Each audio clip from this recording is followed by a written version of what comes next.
At the United Nations headquarters in New York, Secretary General Ban Ki-moon is sounding the alarm bells over what he terms a growing insurgency by militia groups in Africa. He says the activities of groups such as Boko Haram in Nigeria, Al-shabaab in Somalia and Al-Qaeda in the Islamic Maghreb are destabilizing the region. In the absence of a clear global agenda to halt this insurgency, the UN Secretary General is calling for a holistic approach to help fight organized crime and terrorism. CCTV's Jane Keo reports. In the last 3 years alone, the Boko Haram insurgency in Nigeria has left more than 3,000 people dead. And the declaration of a state of emergency in 3 states and subsequent military deployment to its strongholds is the Nigerian government's response following an uproar that it was not doing enough to deal with the Boko Haram menace. These actions amount to a declaration of war and a deliberate attempt to undermine the authority of the Nigerian state. And the group that is fighting to overthrow the government and create an Islamic state in the north is also raising global concerns, largely because of its well-established Al-Qaeda links. According to the UN, the Nigerian-based Boko Haram now joins other groups like the Al-Qaeda in the Islamic Maghreb and the Somalia-based Al-shabaab that pose a threat to the continent's peace, security and development. At the United Nations Security Council open debate on combating terrorism in Africa this week, Ban Ki-moon called for a strengthened global response to such groups. He says steps should be taken to address the conditions that are conducive to the spread of terrorism in Africa. While significant progress has been made in Somalia, northern Mali continues to reel from the crisis that began when Tuareg rebels relaunched a rebellion last January for independence of the vast desert north. Their insurgency overwhelmed Mali's troops and led to a coup in Bamako. France intervened in Mali in January and has since pushed the Al-Qaeda-linked militants into desert and mountain hideouts from where they are staging guerrilla attacks. Jane Keo, CCTV. Now, for analysis on this, we're joined by Mr.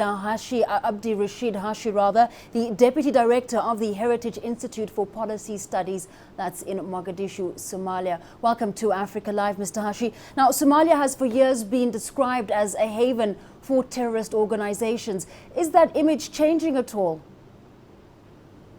Yes, definitely, yes. In the past 20 years, Somalia was the sort of a byword for all sorts of negative adjectives, center of piracy, terrorism, failed state. But fortunately, in the past 8 months, Somalia has a new government. The international community have realized the only way to end the misery and statelessness in Somalia is to support the Somali government and the efforts of the Somali people to re-establish the Somali state. So in the past 8 months, yes, optimism is the word in Somalia, and not only the government and the international community, but the Somali people, the business people, that Somalis in the diaspora are also coming back. So things are turning for the right way in Somalia these days. Now, Mr. Hashi, as we heard earlier, the UN Secretary General is calling for a holistic approach to halt this threat of terrorism throughout the continent. What would you say is the best way to stabilize the region and also to counter emerging terrorist groups?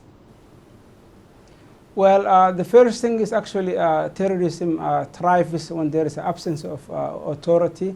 When the state collapses, that's where terrorism takes over those African states, particularly in Somalia, and the best way is to rebuild the institutions, the state itself, and also to address the hopelessness and other issues that's feeding and contributing to the problems that's causing those radical groups and terrorists to take over the country. So basically, in Somalia, building the Somali state is the best solution. Strengthening the security institutions and creating opportunities for the Somali youth who easily become a target for those who want to turn as a terrorist. All right, Mr. Hashi, now it's also been reported that businessmen within Somalia and in the diaspora are responsible for funding some of these terrorist groups. What can be done to stop that kind of activity? Well, the reason some of the business people might pay those groups is out of fear. And if the government, expands and takes, charge of those cities and towns, and if it asserts its authority, then the business people will not, they will not be needed to pay and to pay bribes or to pay the terrorists out of fear. And also in the diaspora, the government and the Somali intellectuals, religious groups, others have to provide other narratives. Some people might just travel from Europe or North America or somewhere else, and they are coming because they believe in the cause, and the government and the citizens and the religious groups have to provide different narrative, and why they should not just come from Canada or America or somewhere else and blow themselves up in Mogadishu. So it requires concerted efforts by all involved to provide different narrative and why they should not be part of this enterprise. All right, Mr. Hashi, thank you very much for your time this evening.